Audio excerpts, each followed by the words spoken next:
Oke, selesai. kita ngomongin soal jam kerja. Oke. Jam kerja tadi itu kan kalau stripping pasti jam kerja nggak ada ya. Tapi dapur ngebul gitu ya. Yang penting dapur ngebul.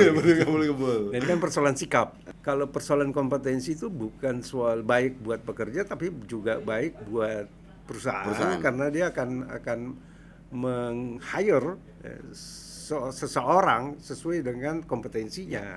Oke, kalau dari KFT sebetulnya dari dulu lagi sedang terus memperjuangkan agar ada regulasi tentang yang mengatur hubungan industrial yang sehat. Yang kita ini termasuk pembayar pajak cukup lumayan loh, progresif loh kalau perorangan loh ya.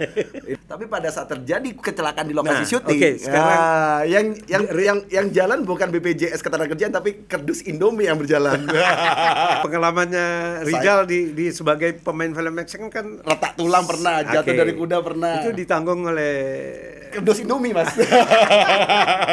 Ini mudah-mudahan Menteri Ketenagakerjaan Bu Ida Fauziah ini dengar nih supaya sesegera mungkin Bu, kita pembayar pajak gede loh. Saya tuh pernah hitung-hitungan waktu sinetron tuh hampir sebulan 30-40 juta. Kalau melihat tadi kita ngomongin soal hubungan industrial, artinya ketenagakerjaan. Artinya sebetulnya film tidak bisa diurus oleh hanya satu kementerian ya. Iya. Oke, kita di podcast KFT Cinema Indonesia, Bung. Iya. Tepuk tangan dulu dong. Mantap. Jadi saya ditemenin Rizal Gebran untuk ngoceh-ngoceh dikit lah ya persoalan apa yang lagi sedang hangat kemarin soal isu tentang ini persoalan etika sebetulnya. Isu tentang sutradara terganteng di Indonesia katanya. Nah ini alhamdulillah sebetulnya sudah terselesaikan. Itu memang harusnya memang diselesaikan oleh asosiasinya sendiri dan sudah diselesaikan. Tetapi ini menurut saya ini pembelajaran buat kita semua, khususnya di KFT karena kemarin juga ramai. Nah terkait dengan ini mungkin Mas Rizal bisa kita coba mungkin juga sering sekali mendapatkan hal-hal yang sama sebagai pemain ya di lapangan, bagaimana seorang sutradara ataupun kru-kru lain di dalam berkomunikasi maupun bertindak di dalam mengerjakan satu pekerjaan yang dimana bersama-sama di lapangan begitu. Bisa ada yang pernah dialami nggak? Jadi gini Mas Gun ya, kita ini kan kerja teamwork ya, simbiosis mutualisme. Jadi kalau gambaran saya pribadi, karena kita untuk menghasilkan suatu karya yang baik gitu ya, saya melihat sampai unsur terkecil pun seorang PU itu harus kita hargai sebagai manusia. Karena bukan ya kalau orang lihatnya kan sutradara, pemain gitu kan ya. Oh tapi jangan salah, terkadang kalau semua kita menzolimin PU, saya pernah lihat dengan mata kepala saya sendiri Mas Gun, itu kopi pernah sampai diludahin. Waduh. Ada di salah satu produksi tahun 90-an, itu kopi tuh sakit hati tuh dia tuh. Dikasih ke pemain. Nah, tuh. Artinya sampai di level yang istilahnya di level 1 itu harus kita orangkan, harus kita manusiakan. Nah, apalagi kita melihat konteks yang terakhir-terakhir yang lagi hangat ini, polemiknya adalah seorang sutradara gitu kan ya. Ya balik lagi, mungkin selama saya memperdalami mengenai secara akademisi ya Mas Gun ya, dan Mas Gun juga banyak sebagai mentor saya, terima kasih banget 2017 memberikan kesempatan menjadi asesor, kemarin juga gitu kan. Jadi sebenarnya sih berbicara secara global umum, memang balik lagi mengenai kompetensi, berkompeten apa tidakkah gitu kan. Nah ini terkait dengan kompetensi ya. Nah Rizal kan tesisnya itu tentang ini dulu bikin judulnya ini, perumusan standar kompetensi sumber daya manusia pada industri perfilman Indonesia. Nah baru studi eksploratif terhadap pemain film Indonesia usia produktif. Sebenarnya bisa aja studi eksploratif terhadap sutradara film Indonesia usia produktif. Artinya bahwa ini persoalan kompetensi. Persoalan kompetensi itu kan ada ya selain knowledge ada skill dan ada attitude. Nah ini persoalannya bahwa selama ini kan ya memang di lapangan seringkali kita menemukan masalah-masalah sehingga kadang-kadang emosi kita itu tidak bisa terkontrol. Tetapi orang yang kompeten harusnya bisa mengontrol emosinya, karena itu attitude itu kan etos kerja ya. Benar. Dimana dia harus bagaimana dia bersikap. Kalau sampai terjadi kayak kemarin yang lagi hangat ini juga ya perlu dipertanyakan mengenai psikologiknya gitu kan. Memang kadang-kadang ini juga kita lihat juga kalau pemicunya apa dulu nih permasalahannya gitu kan ya. Kadang-kadang kalau dulu mungkin saya dulu sempat dapat sutradara yang strength, tapi justru terkadang dapat sutradara yang strength itu ada bagusnya untuk kita kayak apa ya, wake up from the reality, bangun dari kenyataan untuk kita dapat edukasi. Oh ternyata strength ini itu memberikan iktibar atau pelajaran gitu. Tapi sekarang ini udah fenomenanya berbeda. Sutradara strength ya ada anak emas gitu kan, yang malah terkadang sutradaranya diganti gitu kan dengan arogannya pemain gitu kan. Nah jadi ini sebenarnya banyak faktor yang harus kita duduk bersama gitu kan. Mungkin juga agak sebuah perusahaan untuk merekrut karyawan ini, HRD-nya bagaimana, apakah perlu ada juga tes uji psikologik untuk menjaga, karena ritme kerja di lapangan ini ya, Mas Gun tahu sendiri kan, apalagi saya pemain film laga, umumnya dari pagi ketemu pagi, gedebak-gedebuk action lagi gitu kan. Artinya pemain juga dituntut untuk certified dong ya. Oh iya, harus semua unsur. Jadi gitu. Bisa memahami bahwa pada saat dia di calling, dia memang sudah harus mempersiapkan diri untuk masuk ke set gitu ya, sehingga sutradara ataupun kru-kru yang terlibat itu tidak emosional karena menemukan pemain-pemain yang tidak tahu apa yang harus dilakukan gitu. Tapi gini Mas Gun, selain berhubungan dengan human resource-nya atau manusianya, tapi juga kita lihat harus juga diseimbangkan dengan manajemen produksinya. Nah, ini terkadang banyak ada beberapa faktor-faktor yang berhubungan dengan manajemen produksinya, apalagi dengan nuansa stripping. Skenario baru turun, calling mendadak, apa segala macam, ritmenya nggak jelas, ritme kerjanya soal kerja stripping itu sehat nggak? Nggak sehat, Mas. Kenapa? Sebenarnya sehat-sehat aja kalau sistem kerjanya itu diatur dengan regulasi yang baik. Dan bayarannya oke? Relatif ya.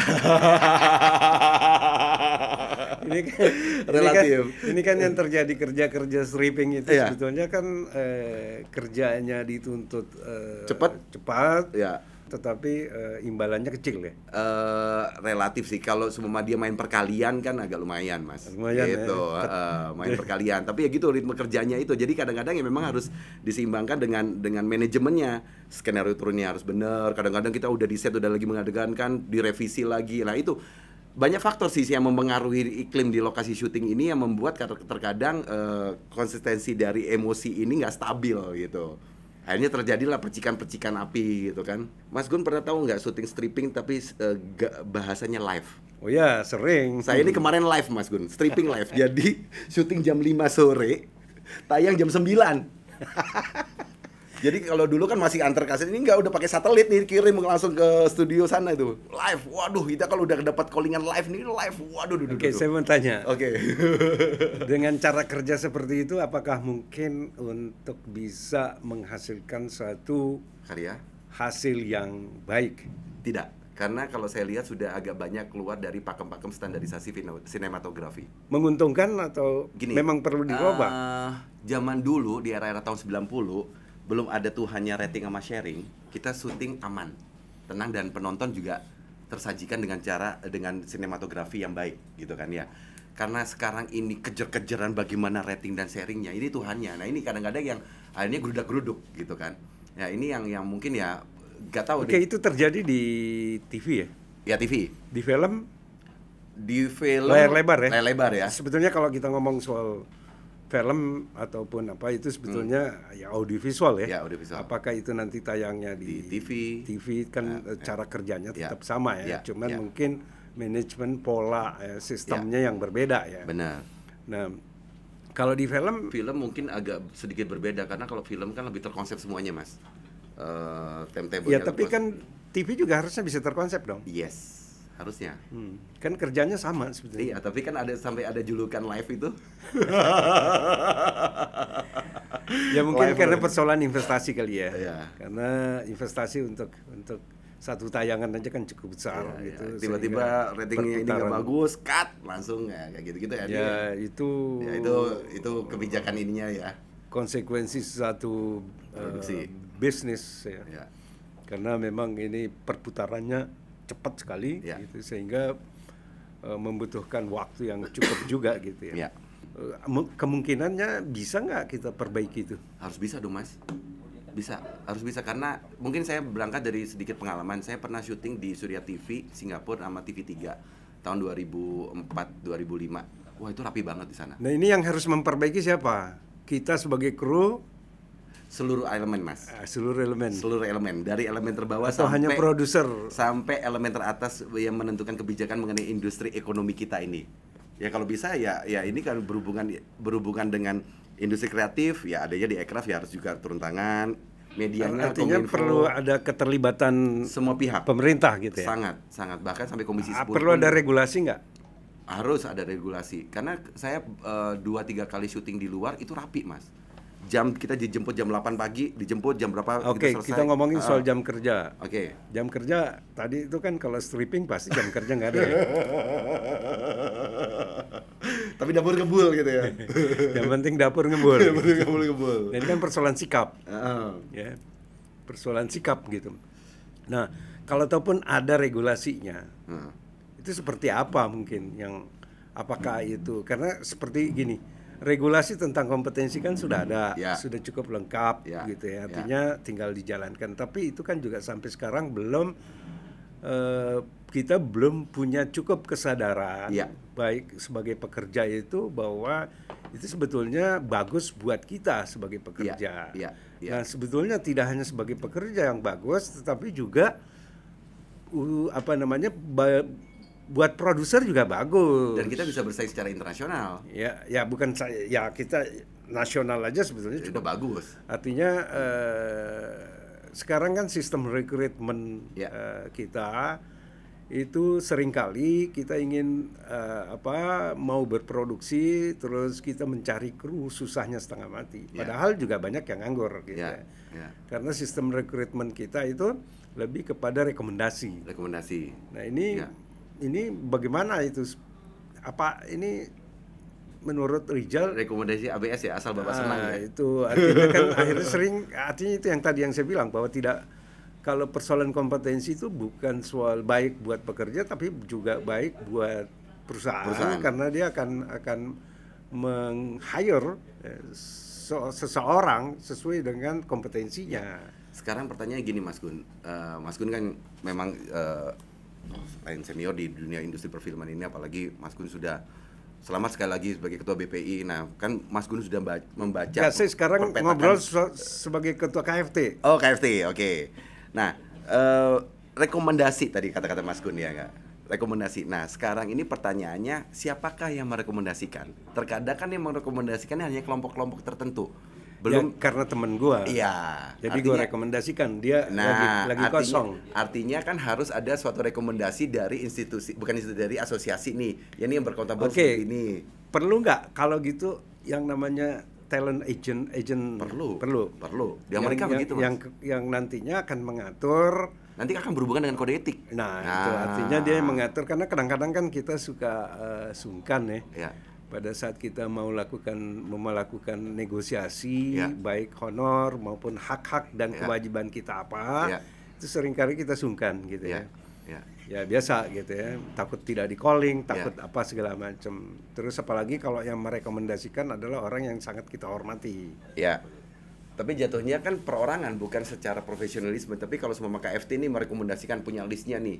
Nah, agent ini, sutradara ini, DOP ini, itu kan ada pertanggungjawaban karena ada rekomendasi resmi gitu kan.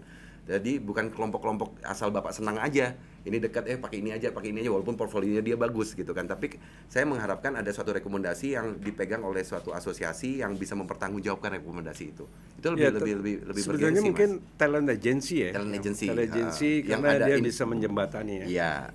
Karena kalau di asosiasi profesi mungkin kayak KFT lebih kepada tugas dan fungsinya itu bidang lebih kepada badan usahanya. Bukan tugas dan fungsinya lebih kepada bagaimana meningkatkan profesionalisme daripada anggota yang bekerja atas kompetensi yang mereka miliki. Setuju. Agensi jadi ada badan usahanya, karena kalau itu lebih akan terukur dan terdasar mengenai pola hukumnya, karena kalau banyak perorangan, banyak kan cuci tangan habis gitu. Iya. Nah, tapi saya salut dengan asosiasi IFDC kemarin dengan kasus kembali ke kasus yang viral itu yang menurut saya memang seluruh asosiasi asosiasi profesi harus, karena setiap asosiasi profesi itu kan punya kode etik ya.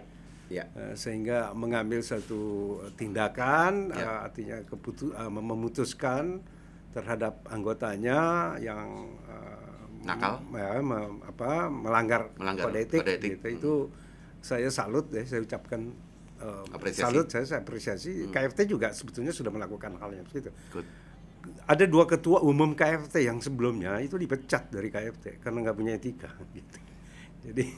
Jadi salut lah, artinya juga kesadaran teman-teman di asosiasi profesi yang ada sekarang kayak APROVI, ACI gitu ya, karena kan kemarin ini antara telco dan sutradara yang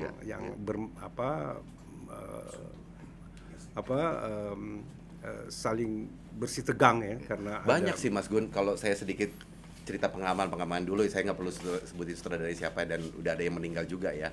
Itu ya terkait ya, saya pengalaman aja Mas Gun ya. Udah waktunya take, masih pacaran dulu. Kemana? Ya, pacaran dulu, tinggal dulu nih, pacaran dulu kemana gitu. Kalau sampai juga ada kejadian pemain hamil. ada. Wah, sampai itu sampai pernah di sidang apa segala macam, sampai pernah di produksi saya dulu. Itu perlu di close up gitu. Itu ada sampai kita pernah di salah satu produksi demo, waktu zaman-zamannya demo. Wah, turunkan ini, ada Mas Gun gitu loh. Ya itu balik lagi ke karena dia merasa power, dia seorang sutradara. Saya enak-enaknya datang ke set marah-marah. Ngomong soal power sutradara, apakah memang itu sekarang di suatu industri masih harus gitu? Enggak ada. Kalau dulu makanya tadi saya bilang sampai level terendah pun PU kalau kita zolimin diludahin, kasih riak kopinya. Saya pernah lihat sendiri tuh. Jadi kita memang harus ya kita nggak bisa gitu loh. Bukan hanya di level-level sutradara, pemain, DOP, enggak, sampai kru pun harus kita manusiakan gitu loh. Gitu. Ini masalah. Nah itu tadi poin bahwa kita bekerja dengan banyak orang. Yang punya latar belakang yang berbeda-beda, makanya dibutuhkan profesionalisme sebetulnya. Betul. Sehingga kita bekerja ya sesuai dengan profesi kita gitu ya. Artinya, dan penempatan perusahaan menempatkan the right man in the right place-nya itu benar-benar. Iya, betul. Nah, ini berdasarkan kompetensinya sebetulnya. Ya, kita harapkan harapannya Mas Gun apa nih dari KFT nih untuk kedepannya nih, untuk bukan hanya untuk sutradara loh. Ini jangan nih buat teman-teman di industri perfilman ini apa nih? Oke, kalau dari KFT sebetulnya dari dulu lagi sedang terus memperjuangkan agar ada regulasi tentang yang mengatur hubungan industrial yang sehat, gitu, hubungan industrial yang sehat, di mana jadi kita betul-betul bekerja dengan waktu yang tepat. Kita juga memberikan kemampuan kita mencurahkan pemikiran kita untuk suatu produksi itu juga sesuai dengan kompetensi kita yang sesuai dengan diatur di dalam umpamanya jam kerja itu sangat sekarang ini ya tadi ada stripping itu kan nggak diatur gitu ya. Kita kadang-kadang kerja 24 jam sehingga banyak sekali. Nah, di hubungan industrial itu juga harus diatur tentang jaminan. Ini kalau bisa jaminan nih Mas Gun, sedikit pengalaman Mas Gun. Kita ini termasuk pembayar pajak cukup lumayan loh, progresif loh kalau perorangan loh ya. Ini saya cari lagi cerita pengalaman ya, progresif tapi dari PPA 21 loh. Tapi belum pernah banyak sekali yang tidak sadar terhadap pajak. Mengisi SPPT-nya kan? Kalau saya sih isi terus semua. Cuman gini pertanyaan Mas Gun, kita kan menganut asas dari rakyat, oleh rakyat untuk rakyat ya. Okay. Saya pemain film action, tapi pada saat terjadi kecelakaan di lokasi syuting, sekarang yang jalan bukan BPJS Ketenagakerjaan tapi kerdus Indomie yang berjalan. Nah ini bagaimana? Ini kalau panjang banyak ini seru. Ini pengalamannya Rizal di sebagai pemain film action kan retak tulang pernah, jatuh dari kuda pernah. Itu ditanggung oleh kerdus Indomie Mas. Nah, ini mudah-mudahan Menteri Ketenagakerjaan Bu Ida Fauzia ini dengar nih supaya sesegera mungkin Bu, kita pembayar pajak gede loh. Saya tuh pernah hitung-hitungan waktu sinetron tuh hampir sebulan 30-40 juta. Kalau melihat tadi kita ngomongin soal hubungan industrial artinya ketenagakerjaan. Artinya sebetulnya film tidak bisa diurus oleh hanya satu kementerian ya. Iya. sekarang gini Mas Gun, berhubungan dengan ketenagakerjaan, regulasi di Kemenak. Media Kominfo, budaya Kemendikbud. Media Kominfo ada urusannya pembajakan ya. Nah, wah itu panjang lagi tuh Mas Gun. Ntar dulu, pembajakan kan oknum. Ini kita manusia-manusia dulu kan kita harus diatur ya. Iya dong. Harus diatur. Iya. Belum lagi royalti. Sekarang OTT gimana? Ya, OTT sekarang udah mulai berkembang. Wah, itu panjang lagi nih Mas Gun. Itu nggak disensor loh. Oh iya. Nah itu gimana? Tapi kan OTT itu kan dari Kominfo. Oke, dari kementerian lain. Kemendikbud. Berbicara mengenai budaya. Menurut Rijal, apa sih sebetulnya tupoksi yang paling pas yang harus fokus Kemendikbud itu? Itu ada direktorat perfilman. Perfilman. Kalau kita bicara tentang perfilman, artinya seluruh elemen. Bukan filmnya, gitu ya. Ya. Tetapi seluruh ekosistemnya harus diurus. Ya. Gitu. Nah ini, wah panjang nih Mas Gun. Belum lagi dari Ekraf. Nah itu dari ekonomi kreatif. Ya. Gitu. Jadi kalau dulu kan Kementerian Penerangan, kalau sekarang sudah ada 4 kementerian ini ya. Artinya harus semuanya walaupun terkadang asinkron harus kita sinkronkan. Ini gibah bener. Tapi enak ada 4 pos nih yang kita bisa sinergikan gitu. Sebetulnya tidak hanya 4. Ada banyak ya? Ada banyak. Kalau bicara tentang film, tujuan daripada perfilman kita tentang, kalau lihat Undang-Undang Perfilman nomor 33 itu bahwa tujuan utamanya itu adalah kesejahteraan. Iya. Nah, kalau bicara soal kesejahteraan maka banyak sekali faktor ya. Harusnya gitu ya. Ya kalau berbicara kesejahteraan, contoh aja lagi. Nggak, sekarang sudah sejahtera belum? Saya pernah syuting film FTV tuh di TV3 Malaysia. Saya udah lupa tuh tahun 2005 tuh. Tiba-tiba filmnya diputar lagi. Saya dapat email, minta nomor rekening. Dibayar lo royalti. Nah, sekarang film-film saya itu di kontraknya ada? Ada kontraknya bahwa akan mendapat royalti kalau ada rerun lagi. Nah, itu artinya itu persoalan di kontrak ya. Karena itu kalau tidak ada di kontraknya juga. Nah, ini kesadaran teman-teman juga harus punya kesadaran tinggi untuk tidak hanya menandatangani suatu paper yang isinya tidak dia baca. Jadi semuanya berimajinasi aja bahwa merasa punya hak. Padahal di papernya nggak ada gitu. Yang penting mereka intinya tampil, syuting, dapat kesempatan. Walaupun saya termasuk yang lihat film-film saya masih diputar dalam beberapa aplikasi ya cuma gigit jari aja gitu. Tapi nggak apa-apa lah. Sekarang ada Undang-Undang Nomor 24 itu kan tentang hak HKI ya. HKI yang bagaimana itu bisa. Tetapi ini memang masih perlu ada penggodokan lagi bagaimana menilainya gitu ya. Siapa yang menilai dan bagaimana menilainya gitu ya. Untuk bahwa hak HKI itu bisa dijaminkan ya. Nah, tapi biasanya kalau dulu tuh di kontrak turunan dari film itu DVD, CD apa segala kita memang udah ya pada saat itu yang penting tampil aja kan gitu kan. Tapi memang nanti mudah-mudahan kedepannya akan lebih bagus lewat KFT. Tapi itu sebetulnya perlu kesadaran bersama sih bahwa perlu ada hubungan industrial itu yang ada regulasi tentang hubungan industrial di film itu supaya kita semuanya sehat. Jam kerja kita diatur. Terus kalau kita bekerja, karena kan tidak terasa gitu, nanti terakumulasi tuh penyakit-penyakit. Nah itu sebetulnya yang dibayar itu adalah akumulasi dari penyakit kerja yang kalau umpamanya kita ada overtime, itu sebetulnya yang dibayar adalah penyakit yang akan muncul, penambahan jam kerja itu, penyakit yang akan muncul kemudian, itu yang dibayar sebetulnya. Nah ini memang belum bisa kita akses ya. Karena hubungan industrial kita regulasinya belum ada gitu, jam kerja, asuransi, BPJS, kesehatan. Kalau kesehatan kita bisa mandiri lah ya, tetapi yang sulit itu adalah ketenaga kerjaan. Kalau kita sudah berumur terus tidak lagi di usia produktif gitu, maka ya itu gigi jari gitu. Nah ini perlunya. Tapi kan negara tetangga kita bisa loh Mas. Bisa, sebetulnya bisa, cuman karena memang kita belum ada regulasinya aja. Kemarin kita sudah coba upayakan itu yang kaitannya dengan Undang-Undang Cipta Kerja ya. Kaitannya dengan Undang-Undang Cipta Kerja, memang film ini belum terperhatikan. Tapi penghasil devisa cukup lumayan. Nah persoalannya sekarang pertanyaan saya sebagai orang film, mau diatur nggak? Sekarang simpel aja sih Mas. kita kan menganut asas dari rakyat, oleh rakyat, untuk rakyat. Kita kembalikan ke negara, kita dapat potongan pajak kalau perorangan ya. Tapi kemarin saya syuting stripping, saya pakai perusahaan, jadi flat kena pajaknya. Paling tidak minimal lah ya. BPJS Ketenagakerjaan.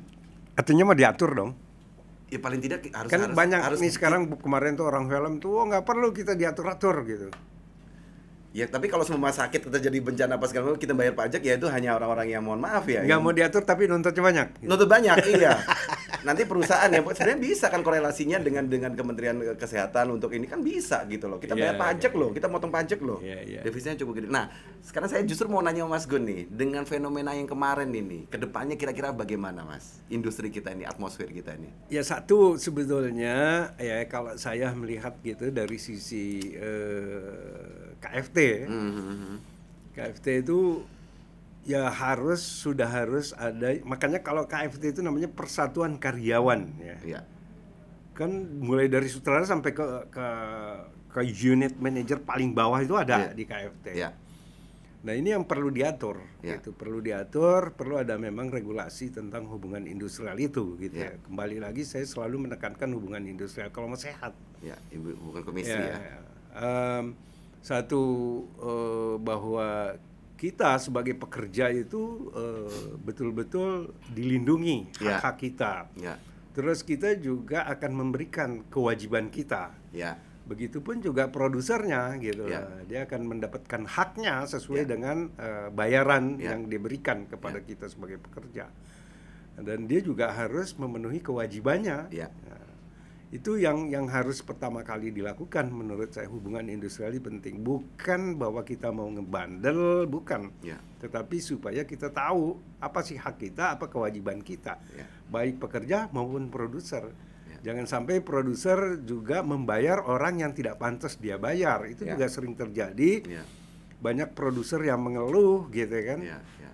Dia merasa bahwa saya sudah membayar sesuai dengan ini, profesi ini, tetapi dia tidak menemukan. Ya itu balik lagi dari rekomendasi perorangan ini, kelompok-kelompok yang tidak bisa bertanggung jawab itu kan.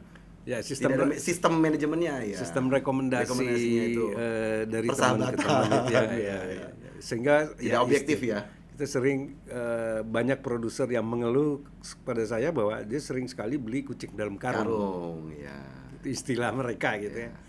Tapi itu memang harus nah balik lagi kalau kompetensi sertifikasi itu betul-betul kita jalankan. Benar. Saya pikir itu karena industri kita sehat. Itu tinggal lagi secara profesi dia betul-betul sudah sesuai dengan profesinya, dia dibayar sesuai dengan profesinya, dan dia harus, karena di kompetensi itu kan kalau udah certified dia tidak bekerja sesuai dengan kompetensinya, sesuai dengan sertifikasi yang dia punya, itu harusnya dicabut gitu.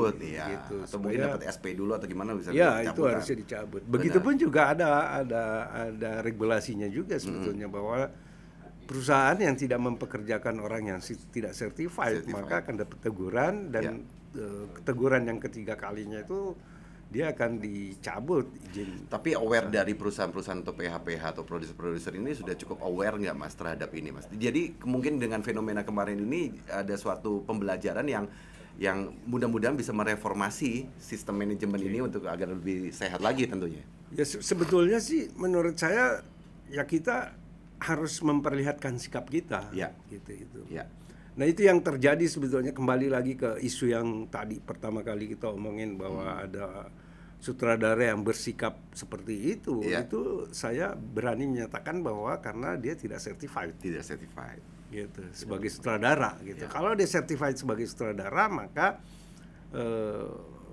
persoalan attitude itu perlu nggak untuk di kelas attitude ini melibatkan ahli-ahlinya untuk bisa secara psikologik atau psikolog gitu kan, untuk biar dia bisa ini karena kita lihat aja contoh mungkin yang lagi balik lagi mengenai psikologi Mas. Karena kembali lagi tadi yang saya bilang gitu bahwa di lapangan itu karena kita bekerja dengan banyak tim manusia ya yang punya latar belakang yang berbeda-beda. Kalau kita tidak punya sikap kerja yang baik, dan itu bagian daripada paket daripada kompetensi, maka pasti akan bermasalah. Benar. Gitu. Nah, sehingga persoalan etika juga tidak lagi menjadi perhatian kan. Gitu. Nah, kalau udah baru rame-rame, baru viral. Ya, makanya di dalam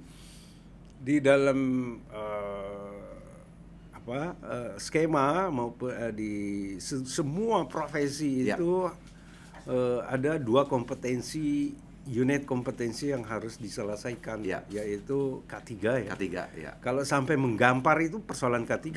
Keselamatan kerja orang itu artinya nggak kompeten di dalam satu unit kompetensi. Kemudian memaki-maki orang gitu ya.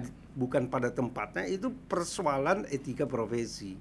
Nah, 2 unit kompetensi ini siapapun yang certified itu pasti harus tidak akan dinyatakan dia certified kalau 2 unit kompetensi itu tidak dipenuhi. Gitu. Nah, artinya kasus yang kemarin saya berani menyatakan bahwa dia tidak certified.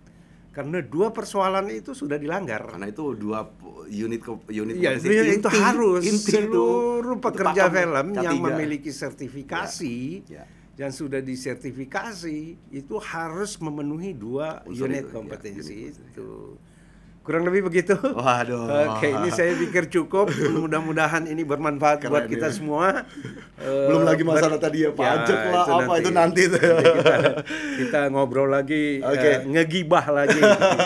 Kita ngegibah lagi di episode nanti, di part-part yang lainnya. Banyak sekali persoalan perfilman kita yang harus, kalau kita ingin melihat industri ini sehat buat kita semua. Amin. Oke. Sinema Indonesia, boom.